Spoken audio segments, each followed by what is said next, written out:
자, 이번 이야기는 시청자 태즈 형님께서 찾아와 주셨습니다. 바로 태즈님의 이야기 만나보도록 할게요. 보세요. 아유, 형님 안녕하세요. 아유, 반갑습니다, 동생님. 예, 오랜만입니다. 태즈 형님 또 이렇게 와주셔서 감사합니다. 아닙니다. 또 이렇게 네. 또 좋은 자리에 불러줘서 감사합니다. 항상 건강하셔야 돼요. 얼마 전에 아프셨다고 들었습니다. 감기 목살이 걸려갖고. 감기 목살이요?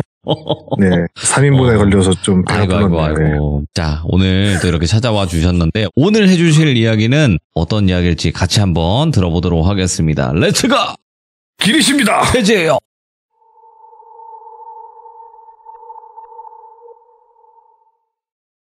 일단 이번 이야기를 전해준 사람은 제가 일전에 언급한 적 있는 검사 동생이 있다라고 제가 말씀드린 적이 한 번 있어요. 다른 이야기 중에. 그래서 제가 언젠가는 때가 되면은 이 검사 동생한테 들은 이야기를 예, 한번 내가 풀겠다라고 한번 얘기를 한 적이 있어요. 예, 근데 썰을 준비를 하면서 동생이랑 이야기를 한 게 뭐냐면은 사건의 당사자가 동의를 구하지 않고 인터넷에 라디오에 자신의 이야기가 나오면 별로 기분이 안 좋을 수가 있잖아요. 그런 이야기를 제외하고 이 녀석이 알고 있는 그리고 들은 그리고 겪은 요상한 이야기들 위주로 몇 개 전해보려고 해요. 시리즈로. 그 중에서 하나를 오늘 개봉 박두를 하려고 합니다. 일단 이 녀석에 대해서 먼저 말씀을 드리면은 19살에 우리나라 최고의 대학교 법학과에 입학을 해요. 이야, 예. 1년 월반을 해서 입학을 했거든요. 그리고 20대 중반 나이에 사실 패스했고 수도권 내에서 근무를 하다가 현재는 다른 부처로 파견을 나가 있는 상태예요. 뭐 스펙만 딱 들어서는 네. 우리나라에서도 좀 손꼽아주는 엘리트라고 생각할 수 있잖아요. 근데 사실 저랑은 접점이 크게 없는 그런 직군이에요, 원래라면은. 근데 공통적으로 좋아했던 부분이 있었고 그래서 친해지고 그리고 생각보다 털털하고 너무 털털해가지고 30대 초반인데 지금 정수리까지 털털해져 버렸어요, 애가. 정수리도 이제 나라에 충성을 한다고 다 벗겨진 그 정도로 아주 털털한 놈인데 여튼 이 녀석의 집안도 꽤나 엘리트예요. 아버지도 검사 출신이시고 어머니는 현재 유명 커피 체인점 사장을 하고 계세요. 체인점 뭐 지점장 이런 게 아니라 아예 그 메이커의 사장을 하고 계신 분. 집도 부유하고 그 사는 동네가 한남동이에요. 아주 좋은 돈이 좀 부유한 그리고 또 집안이 더 빵빵한 게 뭐냐면은 독립운동을 했던 집안 출신입니다. 그리고 얘네 집 뭐 동생 형부터 해가지고 아들이 3명인데 전부 다 군대도 갔다 오고 예. 뭐 어떤 꼼수를 쓰거나 이런 거 없이 정직하게 살아온 정말 진짜 보기 드문 집안 중에 하나예요. 제 동생이지만서도 뭐 그 녀석한테 들은 얘기인데 이 이야기의 주인공은 그 녀석의 아버지가 초년 검사 시절에 겪었던 이야기인데 이야기의 편의상 아버지의 이름은 춘봉으로 부르도록 하겠고 그 이야기 중에 뭐 반말을 할 수밖에 없는 점 양해 부탁드리고요. 시대 배경은 80년대 정도로 생각하시면 될 것 같습니다.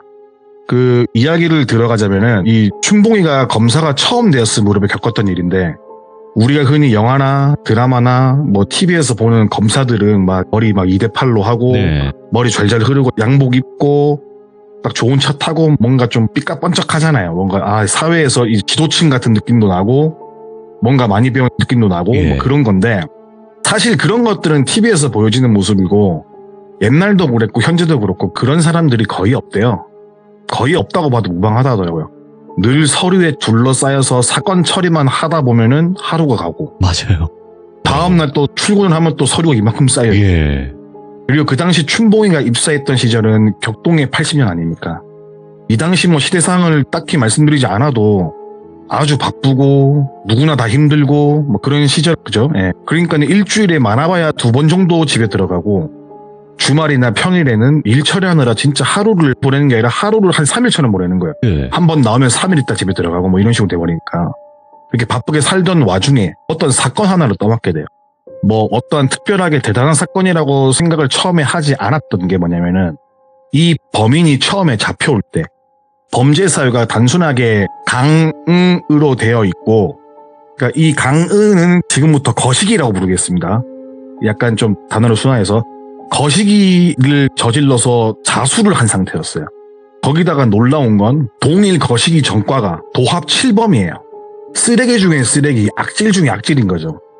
검사로서 경험이 아직은 부족한 춘봉이에게는 경험치적으로는 아주 좋은 사건이어서 이거는 내가 자수를 한 거지만은 꽤나 스케일이 큰 사건이니까 꼼꼼하게 내가 다뤄야겠다 이런 식으로 해서 사건을 맡아서 처리를 하기 시작합니다. 처리를 하기 위해서 이제 거시기범을 처음으로 마주하는 순간에 느끼는 첫 이미지가 뭐였냐면은 문을 열고 들어가면은 거시기범이 앉아있을 거 아니에요? 조서를 받기 위해서. 얼굴은 피골이 상접해 있고 머리카락은 군데군데 뜯겨 있고 눈은 사팔뜨기도 아니고 눈동자가 뭐 흐릿흐릿하고 어디를 보는지 알 수 없고 막 이런 눈빛을 가지고 있고 이빨은 몇 개가 뭐 뽑혀 있기도 하고 귓볼은 누가 뭐 뜯어먹은 건지 뜯긴 건지 살이 뜯겨나가져 있고 불규칙적으로 딱 모습을 봤을 때 야, 뭐 이런 X가 다 있나? 뭐야 이거 막 이런 생각이 들었다고 하더라고요. 중요한 것은 이 사람은 스스로 자수를 한 거예요. 그래서 앉아서 조사를 하면서 너 이름 뭐 물어보고 하잖아요. 기본적인 예. 신원 같은 거를 물어보는데 아무런 말도 안 하고 처음 뱉은 말이 뭐냐면은 예를 들어서 제가 땡땡동 10월 3일 모녀 거시기 오후 3시에 내가 했고 그 다음 달인 땡땡동 11월 30, 뭐 11월 23일 혼자 사는 뭐 김양 거시기 내가 했고 뭐 이런 식으로 자신의 범죄를 쫙 말하는 거예요. 보통은 들어와서 이름 뭐야 뭐 이렇게 말을 하고 해야 되는데 딱 앉는 순간 자기의 범죄 내역을 쫙 읊는 거예요. 그렇게 하고 내가 9개를 저지르고 지금 자수를 또 한 거다. 내가 요번에 나가서 이렇게 9개의 범죄를 저질렀다. 근데 딱 들었을 때 누가 마치 강요해서 외우라고 네. 시킨 것처럼 줄줄이 막 말을 하니까는 이 당시의 시대상으로는 죄가 없어도 죄를 지은 사람 만드는 거는 손바닥 뒤집기보다 쉬운 시절이었잖아요. 그때. 예. 그래서 처음에 이 춘봉이는 이 일대에서 발생한 거시기 범죄들을 다 그냥 덤탱이 씌우고 고문하고 이래서 나한테 데리고 온 건가? 그래서 나보고 잘 처리하라고 나한테 이 일을 준 건가 라는 생각을 했어요, 맨 처음에. 그래서 이런 일을 할 수 없다는 생각에 다시 재조사를 시작하게 돼요. 근데 얘가 말한 게 다 맞는 거예요. 외압은커녕 자기 혼자 술술 범죄를 처음부터 자수할 때부터 내뱉었다 이거예요. 그렇게 되어서 이 녀석이 진짜 한 거구나 라는 생각을 하고 물론 이러면 안 되지만은 인간이야라는 생각에 역겨움을 느껴서 취조하거나 뭐 이런 하는 도중에 그 춘봉이가 뺨도 때리고 밥을 먹여야 하는 시간에 일단 버러지 새끼 밥도 아깝다. 밥상 치워. 밥도 안 먹이고 인간으로서의 대접은 거의 해주지 않았다고 합니다. 지금은 이렇게 하면 범죄자의 인권이 문제가 생기잖아요. 근데 그때는 법의 보호를 받던 그런 시기는 아니었으니까 여튼 그런 식으로 밥도 안 먹이고 잠도 제대로 안 재우고 때리기도 하고 이렇게 했다 하더라고요. 그렇게 조서를 다 꾸미고 재판을 받고 넘겨지고 교도소로 이감되고 형이 딱 나왔는데 25년형이 나왔어요. 이것저것 다 놓고 했는데도 정신적으로 온전치가 않다는 이유로 형이 엄청나게 빠지면서 25년밖에 안 나오는 거예요. 이런 동종 전과가 7범이나 있고 9명이나 나쁜 짓을 한 놈인데 25년밖에 안 나온 게 화가 나기도 했지만은 일단 25년형을 받은 거에 그래도 만족을 하게 됐답니다. 이게 춘봉이의 검사로서 처음으로 맡은 큰일이었고 요 일이 뉴스에도 대문짝만하게 나올 정도로 잘 처리가 되었고 이런 큰 일을 맡아보니까 이것저것 배운다는 느낌으로 거시기범의 인적사항이나 범죄에 대한 동기, 이렇게 범죄를 저지른 처음의 동기라든가 왜 굳이 증거도 없는데 자수를 했을까 라는 생각이 전부터 계속 들어서 나중에 형을 받고 교도소로 이감된 다음 그 교도소를 방문해서 왜 자수를 했는지 자기가 개인적으로 궁금했던 걸 물어보기 시작해요. 춘봉이라는 사람이. 이제 검사 대 범죄자가 아니라 단순히 이 춘봉이라는 사람의 호기심을 자극하는 그의 행동들 절대 잡히지 않을 수 있을 만큼 증거라는 게 없는데 예. 수사를 해보니 증거라는 게 없고 얘가 말을 안 했으면 이게 미제 사건으로 넘어갈 그런 사건들인데 자수를 한다? 아무튼 그런 궁금증에 찾아가서 이야기를 듣게 됩니다. 일단 이 거시기범은 그때 형을 받을 때 나이가 30대 한 중후반 정도였고 이 사람의 인생은 변변한 직장은 없고 하루 벌어 하루 사는 일용직을 전전하면서 이 도시 저 도시 뭐 다른 지방 도시 다른 큰 도시 이런 식으로 옮겨다니면서 생활을 했고 예. 봄 여름을 일을 한 다음에 가을 겨울은 쉬고 이런 식으로 지냈다고 하더라고요. 가을 겨울에도 간간히 뭐 일용직 일이 있으면은 하루 이틀 나가기는 했지만은 기본적으로 가을 겨울에는 술 먹고 노름하고 뭐 이런 방탕한 생활을 계속했다고 하더라고요. 처음에 잡혔을 때 20대 초반 시절인데 술이 만취한 상태에서 중학생 여자아이를 거시기해서 예. 현행범으로 잡혀요. 그리고 1년 4개월을 처음에 복역했다 하더라고요. 그리고 출소 후에 말죽거리 일대에서 20대 아녀자, 30대 아녀자 6명을 거시기한 혐의로 잡혀서 6년을 더 살고 나왔고요. 그 뒤에 출소해서 이제 미성년자 앞에서 음란행위, 20대 여성들 앞에서 음란행위 등등 음란행위로 또 전과를 쌓았고 이런 식으로 이런 범죄만 20대에서 30대 중후반까지 절반 이상을 교도소에서 살게 되었고 마지막으로 자수를 하기 전에 행적이 약간 골 때리는데 일단 그 동네에서 5명 정도를 거시기한 상태에 인근에 발바리가 돌아다닌다는 소문이 돌기 시작했어요. 그래서 이 거시기범은 이번엔 내가 잡히면 진짜 흰머리가 돼서야 나오겠다 라는 생각과 불안감 때문에 다른 지역으로 이동을 하게 돼요. 다른 지역으로 이동을 한 뒤에 6개월 남짓 별탈 없이 일하고 생활을 했대요. 아까도 말씀드렸자면은 가을 겨울은 쉬는 시즌이에요. 쉬려면은 돈을 차곡차곡 모아놔야겠죠. 그렇게 겨울을 날 준비를 하게 됩니다. 근데 이렇게 살다 보니까는 순간 자신의 인생이 좀 고달프고 뭔가 측은했던 건지 아니면 내가 왜 이렇게 사는 건지 약간의 현타가 왔던 건지는 모르겠지만 그리고 미래를 그릴 필요도 없는 쓰레기 인생이지만 태어나서 처음으로 점을 보러 가게 돼요. 그냥 무턱대고. 그래서 누군가에게 물어서 좋은 집을 간 게 아니라 그냥 눈에 띄는 곳 가려고 했어요. 근데 그것보다 뭔가 좀 외진 곳에 있는 곳을 가고 싶어서 차를 끌고 이동을 해서 숙소에서 아주 멀리 떨어진 외딴 곳에 이제 덩그러니 있는 무당집을 가게 돼요. 예. 당집에 들어간 순간 무당을 독대로 마주하고 근데 그 무당이 엄청난 미인인 거예요. 예. 그러면 또 거시기범이 힘이 또 올라오겠죠. 그래서 무당에게 자신의 점사를 봐주고 이런 게 중요한 게 아니라 무당의 몸을 음흉하게 훑어보기 시작하는 거예요. 아이고, 예. 그래서 이 거시기범이 머릿속에서 이런 더러운 욕망 생각을 하게 된 거예요. 당장 일을 치르고 싶었는데 낮이고 밖에서 대기하는 손님도 있으니까는 일단 무당 이야기 등등만 하면서 시간을 보내고 있는데 갑자기 무당이 인상을 딱 찡그리면서 근데 왜 이렇게 갑자기 썩은 내가 나냐. 너 들어오고 나서 자꾸 썩은 내가 난다. 네가 뭘 달고 오고 난 그런 건 아닌데 그냥 내가 맨 처음엔 몰랐는데 그냥 네 몸에서 나는 썩은 내 같다. 네 인생의 색욕을 좀 참으라고 되어 있는 것 같긴 한데 그걸 못 참고 살았구나. 그러면서 너 사람 아니지.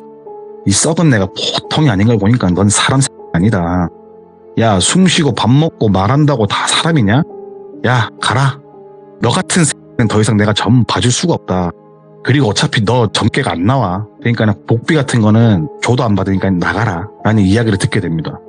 그 이야기를 듣고 화가 난 거시기범은 뭐라 대꾸를 하고 싶었지만은 큰 소리가 나고 이런 게 싫어서 당장은 일을 아득바득 갈면서 무당집을 나서요. 네. 그래서 그 인근에서 해가 저물기까지 기다린 다음에 그날 해가 저물고 밤안개가 자욱히 깔린 그날 저녁 무당집 담을 넘어요. 그리고 무당이 자고 있는 방을 들이닥쳐서 무당을 범하게 됩니다. 근데 이 거시기범이 이야기를 하면서 이런 이야기를 해주는 게 뭐냐면은 근데 희한한 게 무당은 올 줄 알았다는 듯이 예. 저항이 없더래요. 거시기범이 못된 짓을 끝마칠 때까지 그 어떤 소리도 안 내고 저항도 안 하고 그냥 가만히 있더래요. 그리고 일을 치룬 거시기범이 무당집에 있는 돈 되는 물건, 현금 이런 거 가지고 다시 나갈 때 예. 무당이 그 거시기범 뒤통수에 대고 이런 이야기를 하는 거예요. 네 새는 7일 지나면은 잠을 못 잘 거고 10일이 지나면은 환청이 들릴 거고 20일이 지나면 네 몸을 좀 먹을 거고 예. 30일이 지나면 네 숨통은 끊어 없어질 거다. 너는 한 여자를 욕보인 게 아니라 무녀를 욕보였고 신의 제자를 범하였으니까 네 목숨은 네 명대로 못 살 거다. 네가 끊고 싶어도 끊을 수가 없다. 이렇게 말을 하면서 침을 퇴하고 뱉더래요. 예. 그 얘기를 듣고 또 이 나쁜 놈이 등골이 오싹했으나 화가 더 치밀어 올라와서 무당을 때리기 시작해요. 예. 폭력을 가하고 그 다음 날 새벽 동이 떠오를 때까지 입에 담기 힘든 짓과 폭력을 번갈아 가면서 막 해요. 그렇게 해가 뜨고 거시기범은 담을 넘어서 무당집을 나오게 됩니다. 예. 훔친 보석 같은 거랑 현금으로 뭐 자기가 하고 싶은 거 다 하고 먹고 싶은 거 먹고 이렇게 지내고 있는데 그로부터 정확히 7일째 전에 아침날부터 머리가 너무 아프더래요. 머리가 깨질 것 같고 너무 아파가지고 누워있지도 못하고 서있지도 못하고 잠시 눈을 감고 잠을 들려고 해도 머리가 더 아파서 예. 눈 감는 게 머리가 더 아프더라고요. 그래서 뜬 눈으로 이틀을 보내게 된대요. 잠도 못 자고 머리가 너무 아파가지고. 그러다가 10일째 되는 날에 환청이 들리는데 수많은 아기들이 울음소리가 들려가지고 예. 귀가 아플 정도로, 아니 그걸 넘어서 골이 울릴 정도로의 환청을 듣게 되고, 그렇게 지내다 보니까 정신적으로 창랑 증상이 같이 와버려서 몸이 막 가렵지도 않는데 가렵다고 막 긁고, 막 긁다 보니까는 뭐 피부가 벗겨지고, 피부가 벗겨지는데 손가락이 간지러워서 벽에 대고 막 손가락 비비고 있다가 손톱에 삐지고, 머리가 막 가려워서 긁다 보니까는 머리카락을 뜯고 있는 자신의 모습을 보게 되는 거예요. 내가 왜 이러지? 왜 이러지? 이러면서 또 뭐가 막 계속 간지러워요. 그래서 또 귀가 간지러워서 귀를 긁다 보니까는 귓볼을 뜯고 있고, 배가 너무 고파갖고 라면이라도 끓여 먹으려고 하니까 라면 위로 면 대신에 지네가 보이고, 잇몸이 가려워서 긁다가 정신을 차려보니까 지 이빨을 보고 있고, 이런 이상하고 희한한 행동하는 자신 있는 모습이 무당이 했던 말이 떠올랐잖아요. 7일째 못 자고 10일째 환청이 들리고 20일이면 네 몸은 좀 먹고 한 달이 지나면 네 숨통 끊어 없어질 거다. 근데 네 목숨은 네 명들을 어차피 못 사니까는 아마 죽고 싶어도 죽을 수가 없을 것이다 라고 했던 말이 떠오른 거예요. 그래서 안 되겠다 이거. 무당 이 요망한 만나갖고 얘기를 해야겠다. 이 죽이든지 살리든지 일단 만나서 얘기를 해야겠다.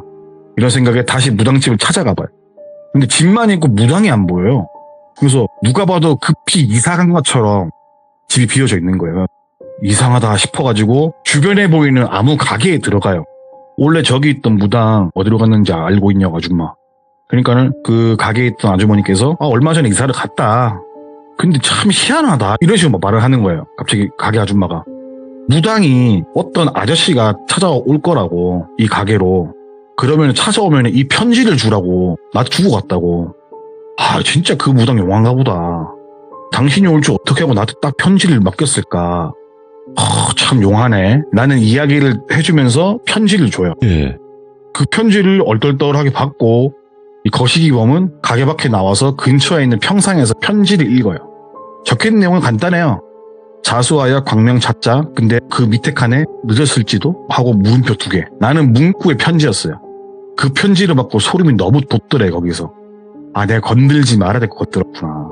거기다가 이제 근 20일간 잠도 제대로 못 자고 씻거나 뭐 그런 것도 거의 못했잖아요. 그래서 이거 한 달 되기 전에 내가 먼저 자수를 빨리 해야겠다.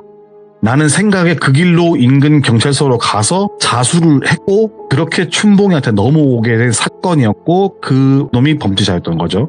그래서 이런 이야기 들으면서도 춘봉이는 반신반의했어요. 근데 이놈 말하는 걸 잘 보니까는 이야기하는 도중에 막 고개도 막 부르르 떨기도 하고 눈이 막 돌아가기도 하고 갑자기 뭐 허공에 대고 욕을 하기도 하고 제정신으로 보이지 않는 놈인데 이 이야기를 되게 조리 있게 잘하더래요. 그래갖고 야 진짜로 그런 게 있는 건가? 이 새끼 뭐 그런 쪽으로 되어서 이럴 수가 있는 건가? 라는 생각을 가지고 나오면서 한편으로는 그래도 뭐 내가 살다 범죄자 말을 믿으려고 하냐 고지고대로 괜히 내가 헛걸음을 했다 라는 생각을 하게 되는 거야. 그렇게 하고 이 사건을 잊게 돼요. 예. 그러다가 같이 동기였던 다른 검사랑 밥을 먹는 자리가 있어갖고 이제 밥을 먹게 됐는데 예. 동기였던 검사가 그 말을 하는 거예요. 야 너 혹시 그때 그놈 그 얘기 들었냐고. 누구 말하니까 그때 그 거시기범 그거 얘기 들었냐고. 무슨 얘기 이렇게 물어보니 하는 말이 뭐냐면은 교도소 내에서 살자 행위를 수도 없이 했대요. 근데 그때마다 죽지가 않았다고 해요. 예를 들어서 여러 가지 있었는데 기억이 나는 건 뭐냐면은 목욕탕 내에서 물을 먹으려고 했는데 튼튼한 배관이 부러지고 하필 그 배관이 온수 배관이라서 부러지는 바람에 큰 화상을 입었고 물이 쏟아져서 예. 화상을 치료하기 위해 이동한 병원에서 살자 하려고 몰래 숨긴 주사 바늘을 삼켰는데 아무렇지도 않았대요. 오히려 그 주사 바늘이 몸 어딘가를 막 돌아다니는지 찌르고 아파서 복통을 일으키고 뭐 검사를 해봐도 바늘이 안 보이더래요. 근데 잊을만 하면 와가지고 복통을 일으키거나 막 여기저기 몸 쑤셔서 아프게 하고 그러다가 화상 치료를 하고 교도소로 다시 들어가서 살자 행위를 하려고 를 들이켰는데 식도가 이미 헐어 있는 상태였고 제대로 못 삼키고 바로 구토를 했는데 운 안 좋게도 폐 한쪽의 기능이 잃어버리고 예. 근데 그게 끝난 게 아니라 평생 숨을 헐떡이면 살아야 했고 기타 등등 살자를 하려고 할 때마다 이런 식으로 막 살아나는데 고통은 고통대로 받는 생활을 했대요. 그렇게 있었고 그런 얘기를 들은 다음에 아 그래 그랬냐. 근데 뭐 나는 그런 거 안 믿는다. 그래 알았다고 그냥 넘겼대요. 자 근데 80년대 때 30대 후반이었고 25년형을 받았으니까 한 2010년대쯤에 대충 출소를 한다고 치면은 나중에 세월이 지나서 들은 얘기인데 이 사람이 출소한 당일에 버스에 뛰어들어서 삶을 마무리하려고 했는데 죽기는커녕 몸 반쪽만 마비가 되고 허리까지 다쳐갖고 제대로 걸을 수가 없게끔 되었다고 하더라고요. 그래서 춘봉이가 또 나중에 20년이 지난 다음에 또 이런 이야기 들으니까는 진짜 이런 게 있나? 라는 생각이 드는 거예요. 그래서 나중에 그런 이야기를 또 듣게 되니까는 춘봉이가 궁금하잖아요. 이 사람이 또 자기가 처음 맡았던 큰 사건이었고 자기를 그래도 어느 정도 유능한 검사로 만들어진 타이틀을 준 그런 범죄자 놈인데 한번 보고 싶더래요 그냥. 그래서 그동안 어찌 살았나 하고 찾아가서 보니까는 얼굴은 거의 안 늙었는데 네. 몸이 진짜 너무 말라가지고 살아있는 게 참 신기할 정도로 말라있더래요. 그래서 그 놈을 보면서 춘봉이가 그동안 어떻게 살았는지 물어보니까는 맨날 환청해, 아기 소리에, 몸은 가렵지, 잠은 단 하루도 편하게 잔 적이 없대요. 근데 내가 이렇게 살다 보니까 느낀 게 뭐냐면은 딱 죽지 않을 만큼 먹이고 딱 죽지 않을 만큼 재우고 딱 죽지 않을 만큼 환청이나 가려움증, 환각, 고통을 준다 이거야. 몸이 조금 나으면은 다시 시작되고 버틸 수 없을 만큼 몸이 쇠약해지면은 살려놓고 몸이 회복되면은 또 괴롭히고 이게 반복인 거예요. 그래서 내가 이제 살자를 했는데 그때마다 죽기는커녕 다치기만 했다고 허탈해하면서 뭔가 나사가 하나 빠진 모습으로 딱 얘기를 하더래요. 예. 수십 년 만에 보게 된 그 나쁜 놈의 모습을 춘봉이는 그래 어쩌면 내가 하는 게 전부가 아닐 수도 있겠다. 이 세상은 과학적으로 증명되지 않은 게 무언가는 있구나 라고 인정을 하게 된 거예요. 그때서야. 참고로 이 춘봉이가 거시기범한테 말해주지 않은 게 있는데 뭐냐면은 그 당시 피해자 조사를 처음 했을 때 처지를 비관화해서 한 여학생이 있었고 네. 원치 않은 그걸로 해서 수술을 한 여성분도 있었고 대인 기피증에 걸려서 정신병원에 간 사람도 있었고 대략 5명 정도의 인생을 망쳐놓은 거예요. 그 중에 한 분은 돌아가셨고 거기다가 무당도 건드렸고 예. 거기에 화가 나 신이 내린 벌이 아닐까라고 생각을 했대요. 네. 예를 들어서 명부에 적힌 나이가 뭐 80이라고 친다면은 그때까지 평생 이렇게 고통을 받다가 죽는 벌을 이제 내린 게 아닌가 싶거든요. 제 생각은. 거기다가 뭐 죽어도 과연 그 뒤는 어떻게 될지는 안 봐도 비디오일 것 같긴 한데 이건 사실 끝에 말씀드리려고 아껴놨던 얘기가 뭐냐면은 아까 거시기범이 편지를 받았다 그랬잖아요. 네. 무당한테. 그 뒷면에 다른 글귀가 적혀 있었어요. 뭐라고 적혀 있었냐면은 네가 숨을 거두는 날 지옥의 사천왕들이 너의 팔다리 뜯어서 따로 먹어치울 거다. 지옥의 사자가 너의 머리를 뜯어갈 거다. 라는 글귀가 적혀 있었다고 하더라고요. 예. 그래서 이 거시기범은 자기가 이제 생을 다하고 가는 날 있잖아요. 네. 그때가 지금 너무 무섭대요. 어떻게 될지 모르니까. 이래서 그냥 살면서 벌 안 받는다고 좋아할 게 아니라니까. 그러니까요. 죄를 지어서 다 이런 꼴을 당하는 건 당연히 아니잖아요. 그렇죠. 네. 적어도 근데 남의 눈에 눈물이 나게 하면은 본인 눈에는 피눈물 그 이상이 날 수 있다라는 거를 네. 우리 뭐 귀족분들은 착하시니까 당연히 아실 거고 그러니까는 죄를 지으면 안 되는 것 같긴 해요. 이렇게 맞아요. 당하는 사람들이 있기 때문에 네. 우리 주변에만 안 보인다고 없는 게 아니라 진짜 당하면 정말 이렇게 심하게 당하는 놈들도 있기 때문에 항상 착하게 법 지키면서 사시는 게 가장 좋지 않을까 생각을 합니다. 야, 그래도 뭔가 이렇게 좀 시원한 결말이라서 너무나 또 다행이었던 것 같고 왜냐면 또 그냥 흐지부지하게 끝난 경우도 있으니까 그랬으면 그렇죠. 막 열불이 터지고 막 이랬을 텐데 그래도 태진님께서는 인과응보가 있다라고 또 이렇게 이야기로 들려주셔서 다시 한번 감사드리고 다음번에 또 뵙도록 하겠습니다. 네, 다음에 또 불러주시면은 맨발로 뛰어가겠습니다. 감사합니다. 예, 들어가십시오. 고맙습니다. 예, 충성! 충성! 자, 태재님께서 오늘 해주신 이야기도 굉장히 충격적인데 확실히 무언가 있구나. 우리가 진짜 말씀해주신 대로 과학적으로는 설명을 안 되는 그런 것들이 분명히 있구나를 또 알 수 있었던 그런 이야기였던 것 같고요. 이 말이 맞는 것 같습니다. 남의 눈에 눈물 흘리게 하면 내 눈에 피눈물 흘린다. 이 말이 저도 그렇게 알고 살아가려고 노력을 최대한 많이 하고 있고요. 그리고 여러분들도 그 점을 꼭 알고 계실 바라겠습니다. 감사합니다.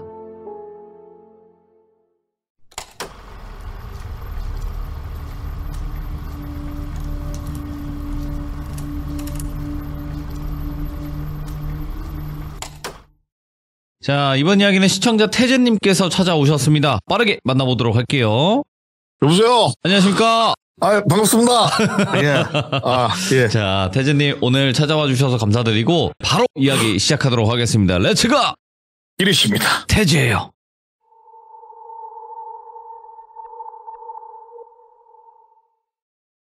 이번 이야기를 들려준 사람은 저번에 말씀드렸던 검사 동생이 있는데 그 동생의 아버지가 오랫동안 알고 지내던 경찰분 이야기예요. 근데 그분이 집안끼리도 친하고 아버지랑도 되게 친구처럼 지내셨던 분이고 그 동생이 삼촌이라고 불렀었을 만큼 진짜 각별한 사이였다고 하더라고요.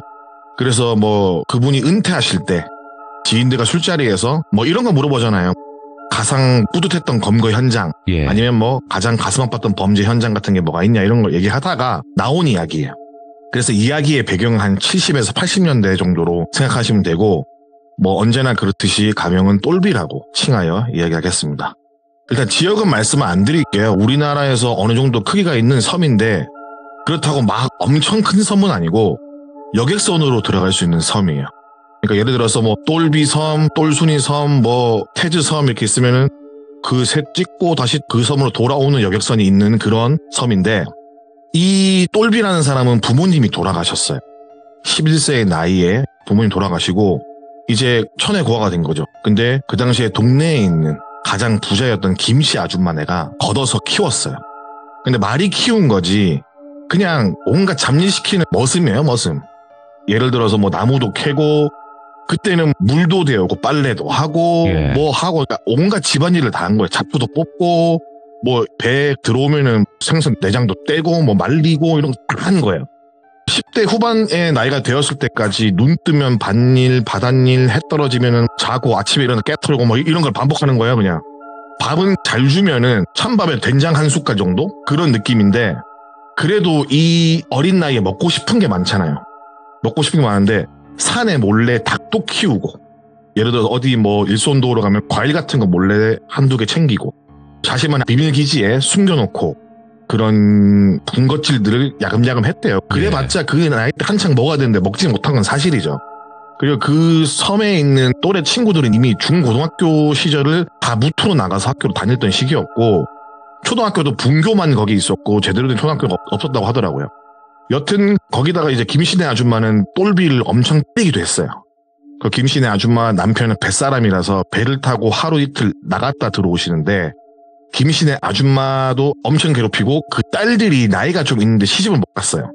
엄마랑 같이 지내고 있는 딸들인데 그냥 똘비를 이없이 괴롭혀요. 야, 너 왜 빨래 안 해? 뺨 때리고. 야, 왜 내가 부르는 대답을 안 해? 너 왜 내 그림자 밟아? 이러면서 뛰고 막 이러는 거예요. 못 살고 우는 거예요, 그냥. 상상 이상으로 어마어마하게 괴롭힌 거. 이거는 진짜 그 빙산의 일각이고 네. 조금 심한 거 하나만 말씀드리자면은 개구리알을 한다든가 살아있는 조그마한 도망뱀을 한다든가 뭐 이게 조금 센 거. 빙산의 일각 중에. 그만큼 엄청 괴롭힌 거예요. 성질 같아서는 다 때려 부수고 낫으로 그냥 다 찔러 죽이고 나가고 싶은데 참고 살았어요. 왜? 고립된 섬이니까. 마을 주민들은 다 김씨 편이었거든요. 이게 약간 그런 카르텔이 아닌 카르텔 같은 데 있는 거야. 그렇다고 어떻게 도망을 치고 싶어도 칠 수가 없는 게 나가는 배는 어차피 여객선 말고는 나갈 수 있는 배가 없어요. 다른 어업을 하는 돌아다니는 배들은 다 아는 사람이잖아요. 그런 배를 탈 수가 없으니까는 그 배를 타고 도망을 가야 되는데 10대 후반이 되었을 때 도망을 가긴 해야겠다. 체계적으로 계획을 세워요. 내가 이곳을 벗어나려면은 이 마을 자체가 하나의 공동체니까 어선 못 타. 수영쳐서 갈 수 없지. 그러면 일주일에 두어 번 오는 뭐 식료품이나 부자재 그리고 낚시꾼들이 자주 왔대요. 거기가. 거기 여객선에 몸을 숨겨 도망을 치자. 근데 도망치기 전 생각을 해야 될 게 뭐냐면 정박을 하면은 출입군 하나잖아요. 근데 그쪽으로 당당하게 들어가기에는 타고 내리는 사람이 적으니까 눈에 띌 수밖에 없고 이제 여벌의 옷이랑 약간의 어떻게든 구한 돈 같은 거 있잖아요. 그거를 비닐로 꽁꽁 싸매서 등에 들쳐매고 배를 돌아서 그러니까 정면 쪽 말고 측면 쪽을 공격하기로 한 거야. 그래서 그 유람선 같은 배에서 조금 떨어진 위치로 다이빙을 하고 사이드 쪽으로 누가 눈치챌까봐 물속을 잠수에 들어갔다가 배 옆에 놓여진 사다리 타고 배 위로 올라가서 숨은 거예요. 숨어가지고 그렇게 그 섬을 탈출하게 돼요. 참고로 이 똘비는 20살이 넘어서 한글을 배웠거든요. 근데 초등학교는 졸업을 했어요. 그러면은 보통 사람들은 초등학교 졸업했는데 왜 한글도 모르냐라고 할 수 있잖아요. 근데 아시다시피 이쪽은 약간 공동체라 가지고 학교를 안 나가도 출석 처리를 해준 거예요. 학교를 안 나오고 일만 한 거예요, 계속. 그래서 졸업장만 있고 한글이든 덧셈 뺄셈이든 모르고 살았어요. 거기다가 이 김씨네 아줌마 집이 거의 섬 주인 같은 그런 느낌이었거든요. 뭐 땅도 많이 가지고 있었고 그 일대에. 여튼은 그런 상황이었는데 그렇게 배에 숨어서 도시로 나와서 일단 이 지역은 벗어나야지. 나를 알아보는 사람이 없을 거란 생각하는 그런 지역에 가야겠다. 그래서 걸어서 이동을 했대요. 돈은 최대한 얼마 안 되는 돈이지만 아껴서 급할 때 써야겠다라는 생각에 그것도 밤에만 이동했대요. 혹시라도 싶어서. 네. 낮에는 땅굴 파서 자고 산 같은 데 올라가서 밤에 돌아다니면서 배가 고프잖아요. 그럼 마을 회관 같은데 아니면 뭐 어떤 원두막 같은 데 가가지고 생감자, 무, 가끔 운 좋으면 잔칫날 먹다 남은 음식들이 마을 회관에 있었대요. 그런 것들을 몰래 먹으면서 먹기 전에도 죄송합니다, 배가 고파서 먹겠습니다라고 이렇게 인사하고 기도하고 먹을 만큼 심성은 착했어요. 똘비라는 분이. 이제 그렇게 먼 타 지역을 가게 됩니다. 그래서 숙식을 제공하는 건설 현장에서 일하게 돼요. 근데 워낙 힘든 일을 많이 했고 험한 일을 많이 했기 때문에 건설 현장 일이 힘들기는커녕 평상시에 하던 일의 절반 정도만 힘이 들어가더래요. 거기다가 원래는 거적대기를 덮고 자고 이랬는데 뜨끈한 방에서 잠을 자니까 얼마나 좋겠어요. 자기가 원할 때 마치고 와서 샤워도 할 수 있고 밥도 잘 나오고 거기다 돈도 주네? 완전히 살아있는 일터인 거예요. 이게. 와, 이 좋다 이러면서. 일을 잘하니까 얼마 못 가서 금방 에이스로 등극을 해버려요. 그 바닥에서도. 그래서 여기저기서 똘비를 많이 데려갔대요. 근데 이 똘비라는 사람은 돈을 쓰는 법은 몰라요. 왜냐면 거기는 뭐 슈퍼라는 게 없고 뭐 전빵 같은 개념이 있고 거기다가 뭐 돈이 없으니까 전빵을 갈 일도 없고 뭐를 가지고 싶다는 생각을 해본 적이 없는 거예요. 쉽게 말해서 당장 이 똘비한테는 이 돈은 그냥 종이에요. 그냥 종이. 그래서 차곡차곡 모아서 단칸방 사글세로 이사를 갔다가 돈이 좀 많이 모이니까 전세 계약까지 하게 된 그런 상태가 된 거예요. 그렇게 방을 좀 늘려가니까 재미가 있더래요. 그래서 그렇게 재밌다. 하루하루 즐겁다. 너무 재밌다. 살아갔다고 하더라고요. 그집 현장에서 노랭이 윤씨라고 불리는 반장이 있었어요. 그냥 편의상 윤반장이라고 하겠습니다. 그 윤반장이 똘비를 불러요. 네. 그 윤반장 인상착의를 말씀드리자면은 옷도 거의 안 갈아입고 씻는 거는 뭐 비 오는 날 말고는 거의 못 봤다고 할 정도로 후질근한 사람이에요. 예. 일당을 받으면은 대포집에서 거의 탕진하고, 여기서 대포집이랑 술집이잖아요. 그러니까 탕진을 하고 평판이 안 좋았어요. 같이 일하는 사람들 사이에서. 카더라 통신에 의하면은 옛날에 사람 몇을 불구로 만들었다더라. 손가락이 하나 없는데 손가락을 노름으로 잃었다더라. 네.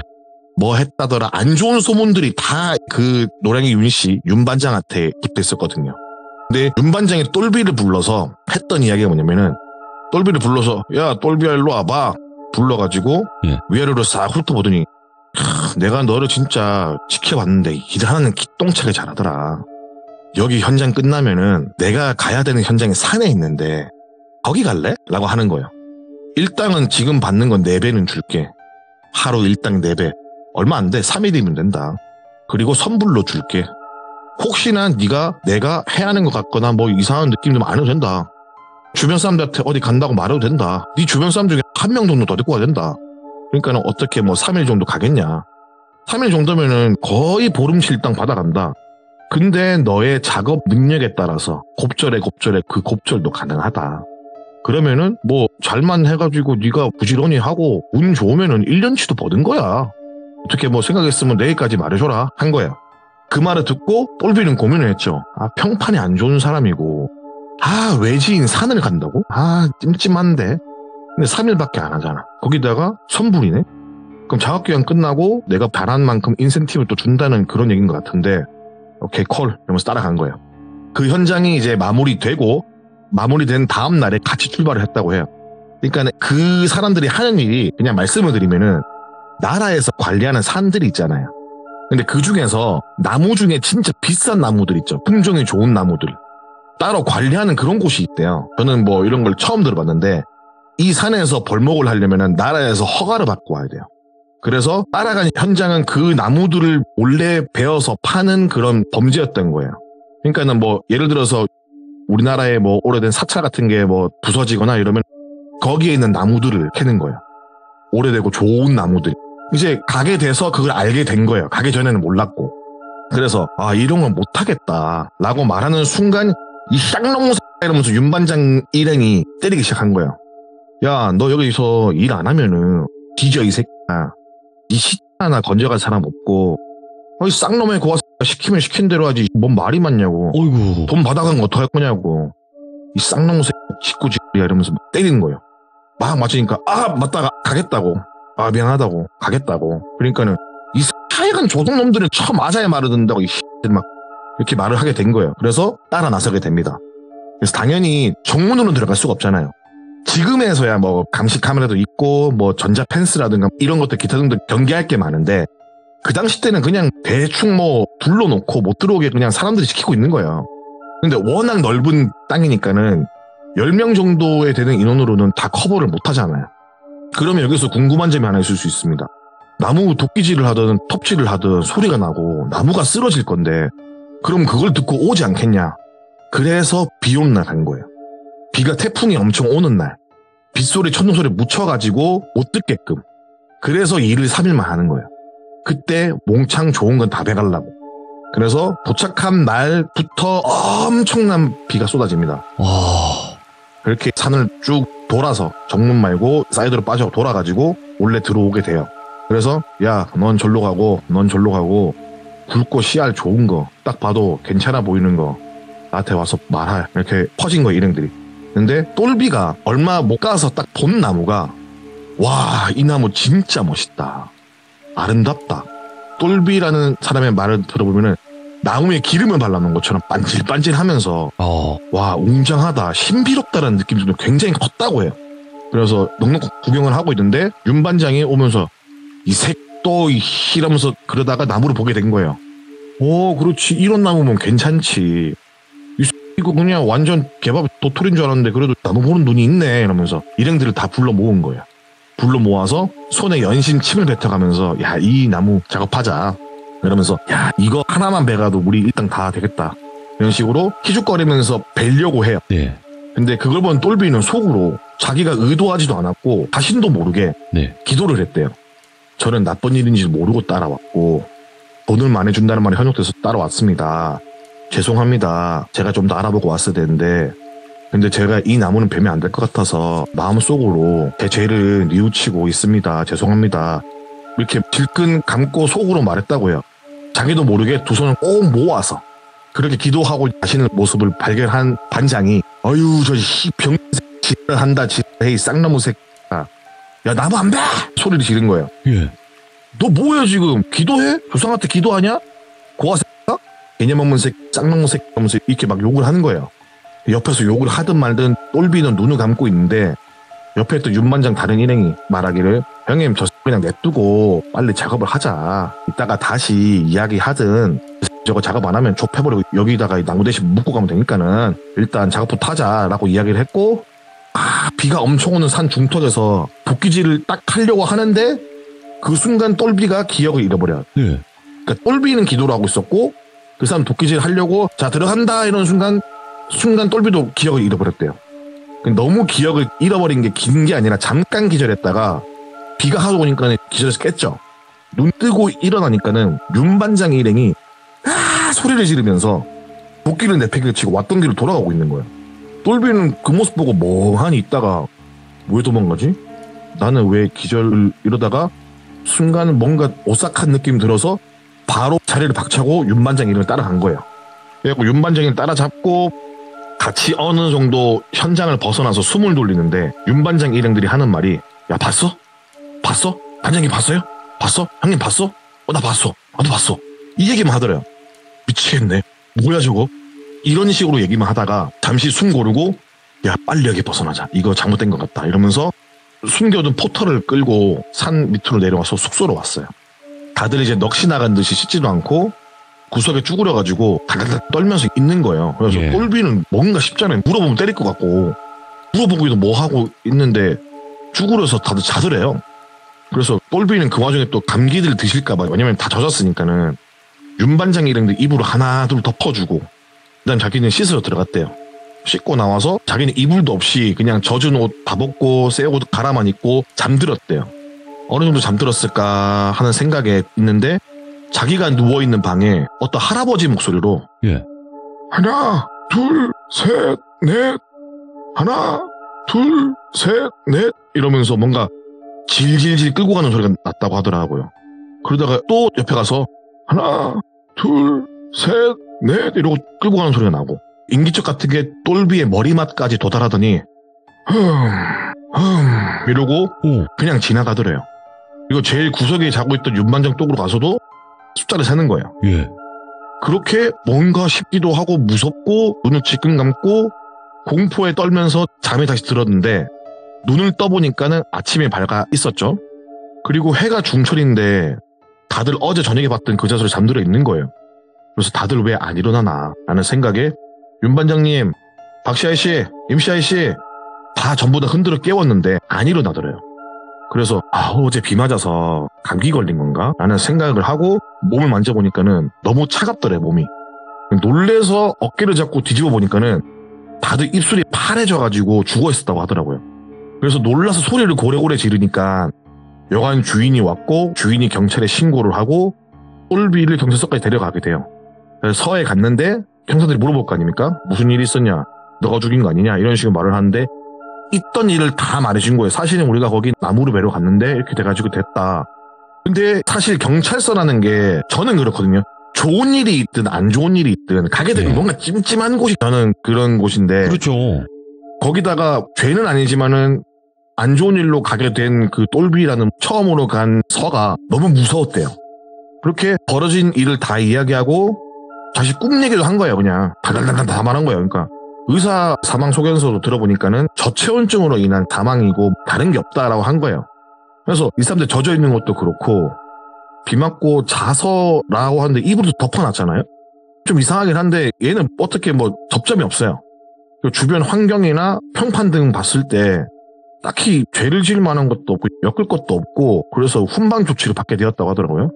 한 3일 정도 조사를 받고 그래갖고 훈방 조치를 받고 이제 집에 와서 저녁에 며칠 동안 고생했고 처음으로 시술을 받고 그런 거에 대해 약간 트라우마 아닌 트라우마가 생기면서 너무 좀 그렇다라는 생각에 소주 3병을 먹고 그냥 잠에 들었다고 해요.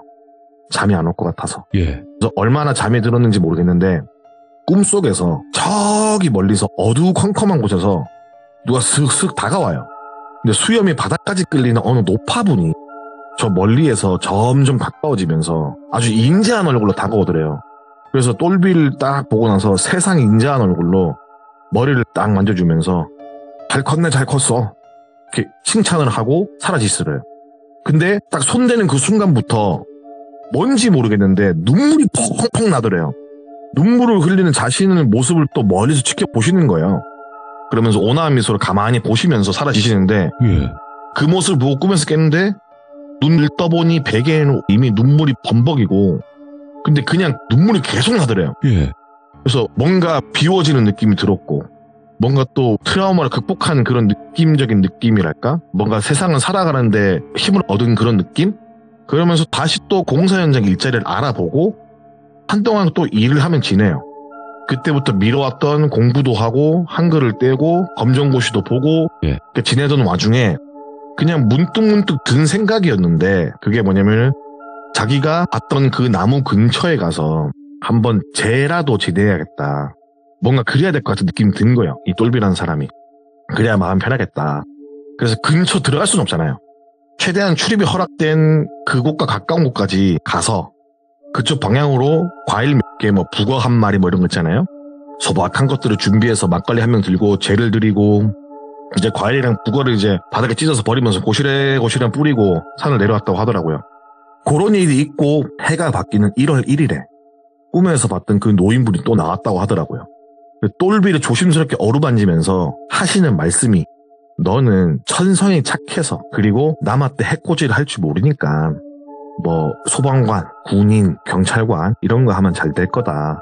네가 지금 공부를 하고 있으니까 그런 쪽으로 남들을 위해서 봉사하는 희생하는 그런 삶을 살아라 라고 하시고 사라지셨고 꿈에서 깨어보니 눈물이 또 나면서 뭔가 또 열심히 살고 싶은 욕구가 막 들더래요.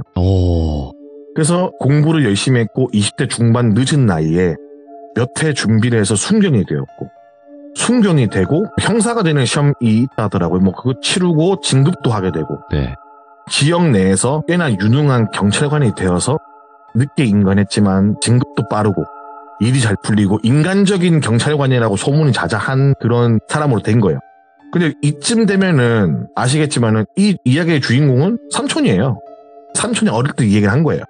여튼 삼촌이 그렇게 커오시고 경찰관이 되신 거예요. 그러던 어느 날 고향 섬마을이 너무 궁금한 거예요. 자신을 괴롭히고 자신이 태어나고 자랐던 그런 섬마을이 궁금해서 예. 시간을 내서 고향 섬마을에 갑니다. 쉬는 날이지만은 뭔가 보여주고 싶어서 정복도 딱 챙겨 입고 네. 봐라 내가 이만큼 성공해서 왔다. 나 무시하고 괴롭혔던 놈들아 잘 봐라. 니들이 개똥보다 못하게 괴롭혔던 똘비가 왔다. 이런 생각에 부푼 마음으로 섬에 갔다고 해요. 티켓을 딱 끊으려니까는 그 티켓 끊어오시는 분이 옛날에는 경찰관을 순사라고 많이 불렀잖아요. 그런 분들 있죠. 어르신분들. 네, 어르신들. 순사분께서 거기에 낚시하러 가는 복장은 아니신 것 같고 그 섬마을에 또 뭔 일이 났나요? 이런 얘기 하더래요. 뭔 일? 무슨 소린가 싶어 들어보니까는 얼마 전에 그 마을에 큰 사고가 있었대요. 마을 사람들이 죽어나가고 뭐 이런 얘기를 하더라고요. 사람이 죽어? 그렇구나라는 생각에 일단 그래도 갔대요. 배를 타고. 옛날에는 그래도 배가 정박하는 곳에 띄엄띄엄 사람들이 보였대요. 집도 몇 채 보이고. 네. 근데 몇 년 사이에 그 초입길에 있던 집들 중에 몇 채는 아예 없어졌고 뭐 마을 사람들이 잘 안 보였다 하더라고요. 그래도 규모가 꽤 있는 섬이라서 사람들은 그래도 뜨문뜨문 보였는데 정보 읽고 딱 내려서 마을을 걷고 있으니까는 마을 주민들이 나와가지고 아이고 순사님 어쩐 일로 여기 오셨냐 라고 이야기를 하고 대꾸도 안 하고 왜냐면 얼굴은 알잖아요. 아 개똥이 아버지 나 괴롭히는 아저씨 누구 뭐 순이 엄마 뭐 누구 엄마 다 나 괴롭힌 사람들이구나. 말도 대꾸도 안 하고 다 자기를 업신여긴 사람들이기 때문에 눈 감고 모른 척하거나 그렇게 해가지고 이제 김씨 아줌마 집에 간 거예요. 김씨 아줌마 집에 딱 가가지고 보는데 마당에서 막 뭔가 씻고 있더래요. 그래갖고 똘비가 어이 이랬어요. 아줌마라고도 안 하고 어이 이랬대요. 그러니까 김씨 아줌마가 똘비를 보는 순간 다리에 힘이 풀려가지고 주저앉았다고 하더라고요. 그러니까 이게 뭐 놀라서 그런 게 아니라 마치 못 볼 것 본 것 마냥 조금 더 잔인하게 말해서는 거순서 잡은 것 마냥 똘비를 보고 놀랬다고 하더라고요. 이렇게 모자를 딱 벗고 인사를 했대요. 웃으면서. 저 똘비입니다. 알아보시죠? 어떻게 사나 보러 왔는데 정정하시네요. 아직은. 라는 이야기를 하니까 김씨 아줌마가 불이 나게 달려와가지고 똘비의 바지가랑이 잡으면서 미안했다. 그동안 미안했다. 너 괴롭히고 너희 집에 했던 죄스러운 행동은 정말 미안하다. 그러니까 여기서 왔던 너희 집에 했던 죄스러운 행동? 이 생각을 한 거예요. 그래갖고 너무 미안하고 살려달라고 이 얘기를 하는 거예요. 그래갖고 아니 뭐 내가 그냥 경찰 정복만 입었을 뿐인데 맞잖아요. 이렇게까지 할 건가 싶었는데 그 이유를 알게 된 게 뭐냐면은 그 김씨 아줌마가 말해주기를 똘비가 마을을 떠나고 몇 해 지났을 때 꿈에 수염이 바닥까지 내려오는 아주 험상궂게 생긴 노인이 남편 머리를 때리고 사라지더래요. 뭔 개꿈이야 했는데 그날 김씨 아줌마 남편이 파도에 휩쓸려 사망하세요. 그리고 또 한두 해 지나서 꿈을 꿨는데 또 험상궂게 생긴 노인분이 와가지고 딸들의 머리를 지팡이로 세게 탁탁 때리고 사라지더래요. 예. 딸들도 사망한 거예요. 첫 딸은 산에서 굴러떨어지는 돌에 머리를 맞아가지고 머리가 뜯겨 나가서 죽었어요. 둘째는 동네 개한테 물려서 광견병으로 사망을 했어요. 자, 그렇게 한 해가 지나고 또 한 해가 지나고 꿈에 또 험상궂게 생긴 노파가 또 나타나더래. 그 김씨 아줌마한테 똘비가 곧 온다. 너는 사실을 말해서 용서를 받아내면 넌 산다. 용서를 받아내면 똘비가 용서해주면 넌 사는 거다. 라는 이야기를 했고 그 꿈을 꾸고 며칠이 안 돼서 똘비가 딱 온 거예요. 그래서 발발발발 기어가지고 똘비 바지가랑이를 잡고 살려달라고 했던 거예요. 이게 원래 팩트는 뭐냐면은 예. 똘비네 집이 원래 부자였어요. 아, 네. 농작하는 땅도 많았고 마을 사람 대부분이 소작농이라고 불릴 만큼 부유했대요. 똘비네 집이 원래. 근데 김씨네 부부가 잘 나가는 게 꼴보기 싫어가지고 시샘을 했고 마을 사람 몇 명과 뭐 공무원들 이렇게 작당을 해가지고 죽인 거예요. 몰래. 그 똘비 아버지는 파도에 휩쓸리시고 어머니는 마당에 키우던 강아지와 놀다가 예. 마을 사람이 굴린 돌에 깔려서 돌아가셨어요. 근데 김씨 아줌마 남편이랑 딸들이 죽은 게 똑같이 죽은 거예요. 그래서 그 돌아가신 이후에 싸게 나온 매물들을 짝짝꿍해가지고 불법적으로 싸게 부정받고 뭐 이건 나눠 먹고 한 거예요. 마을 사람들이랑. 그래서 그 이야기 듣고 분노가 치밀어요, 안 치밀어요? 치밀어 오르죠. 자기도 몰랐던 얘기인데. 네. 그래서 나는 이 더러운 마을을 용서하지 않을 거다. 당신 용서 안 한다 하고 그 길로 육지를 나가셨대요. 근데 배 타기 전까지 와가지고 살려달라고 싹싹 빌고 울고 난리를 바짓가랑 잡고 하는데 뿌리치고 간 거죠. 나는 모르는 일이다. 나는 일단 용서는 안 할 거다. 네. 이게 용서를 할 수가 없다. 이렇게 된 거죠. 그래서 나중에 후일담으로 부모님이 묻힌 위치를 알게 돼서 다시 한번 수년이 지나서 유고로 수습하러 갔을 때 그 예. 섬은 거의 무인도가 되어 있어요. 와. 그리고 김씨네 아주머니는 똘비가 사라진 그날 저녁부터 마을에서 안 보였대요. 어디로 갔는지 섬을 빠져나간 건 아닌데 아마도 어디서 죽은 것 같다. 그 일에 같이 가담했던 마을 사람들도 사업이 망하거나 자식들이 다치거나 뭐 본인이 다치거나 하면서 섬을 떠났다고 하더라고요. 그래서 그 꿈속에 나온 사람이 누군지 궁금하잖아요. 예. 그래서 민속학을 좋아하는 지인한테 물어봤대요. 똘비라는 분이. 그 정도면은 나무에 깃든 신일 수도 있다. 오랜 나무에 신이 깃든다고 하니까는 뭐 산신일 수도 있고 아니면은 그 산에 그런 신이 아니겠냐. 똘비가 자기도 모르게 반성하고 자기 잘못을 인정하고 하니까는 나무를 벨 생각도 없이 기도를 하니까는 그 모습의 신이 감복했을 수도 있다. 그런 이유에서 도와준 게 아닐까? 라는 생각을 하는데 요 부분은 우리 모두의 집단 지성이 필요한 부분이 아닐까 생각을 합니다. 이야. 태진님이 진짜 오늘 이야기 제목을 저에게도 말씀해 주셨는데 섬마을 소년. 그렇죠. 이 이야기. 근데 제가 또 이야기를 하다 보니까는 제가 은근히 권선징악을 좀 많이 하는 것 같아요. 권선징악도 많이 하시고 뭐 현실 공포도 하시고 요즘에는, 그리고 뭐 열불 터지는 이야기 많이 하시죠. 그렇죠. 이게 가슴 치는 얘기 많이 하죠, 제가. 네, 맞아요. 충격적인 이야기도 많았고. 이 얘기 들으면서 약간 영화 같은 그런 느낌 나더라고, 들으면서도. 근데 과거의 이야기들을 지금 현 시대에 끌고 와서 얘기를 해보면 그 시대가 이제 경험을 해보지 못한 사람들도 있는 거잖아요. 그렇죠. 그러면 좀 더 그렇게 보이는 것 같아요. 제가 봤을 때는. 맞아요. 그리고 이번 사연은 너무 충격적이고 또 태진님이 너무나 잘 설명을 해주셔서 잘 듣지 않았을까 생각을 합니다. 아닙니다. 감사합니다. 뭐 항상 좋은 자리 마련해 주시니까는 뭐 저희 미천 한번 끌고 와야지요. 감사합니다, 태진님. 고맙습니다. 아, 감사합니다. 수고하셨어요, 충성. 감사합니다. 예, 고맙습니다. 자, 여러분들 태진님은 참여하신 지 진짜 오래되신 분이에요. 지금 돌변저스 분들 중에서 가장 오래되셨을 거예요. 그래서 돌비 태즈 검색하시면 아직 못 들으신 이야기가 많이 있습니다. 꼭 들어보시길 바라겠습니다. 감사합니다.